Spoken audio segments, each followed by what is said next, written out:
Les habitants des îles Chagos, qui ont été forcés de quitter leur île isolée de l'océan Indien pour faire place à une base militaire américaine il y a un demi-siècle, ont protesté devant le Parlement britannique lundi contre un accord qui, selon eux, a décidé du sort de leur patrie sans eux.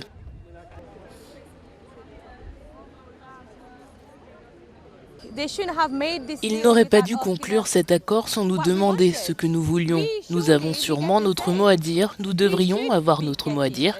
Nous devrions être au premier plan de toutes les négociations concernant notre maison. Il ne s'agit peut-être que d'une île de plus. Pour eux, ce n'est peut-être qu'une base militaire. Il s'agit peut-être simplement d'assurer la sécurité de tous les autres. Mais pour nous, c'est notre maison. Aujourd'hui, ils ont un accord qui leur convient, qui est le meilleur pour eux, bien sûr. Mais qu'en est-il des gens? Qu'en est-il des gens qu'ils ignoraient il y a 65 ans? Comme moi, j'ai eu l'impression que l'histoire se répétait aujourd'hui.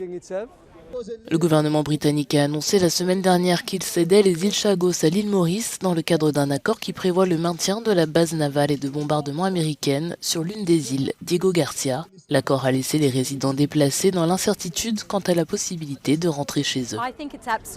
Je pense qu'il est absolument essentiel que le ministre britannique des Affaires étrangères David Lammy et le Premier ministre britannique Keir Starmer et l'ensemble du gouvernement soient clairs sur le fait qu'ils ne répareront pas les erreurs du passé, qu'ils ne se conformeront pas à leurs obligations internationales tant que la communauté chagossienne ne sera pas au centre de tout accord et qu'elle ne sera pas renvoyée et autorisée à retourner dans son pays d'origine et indemnisée.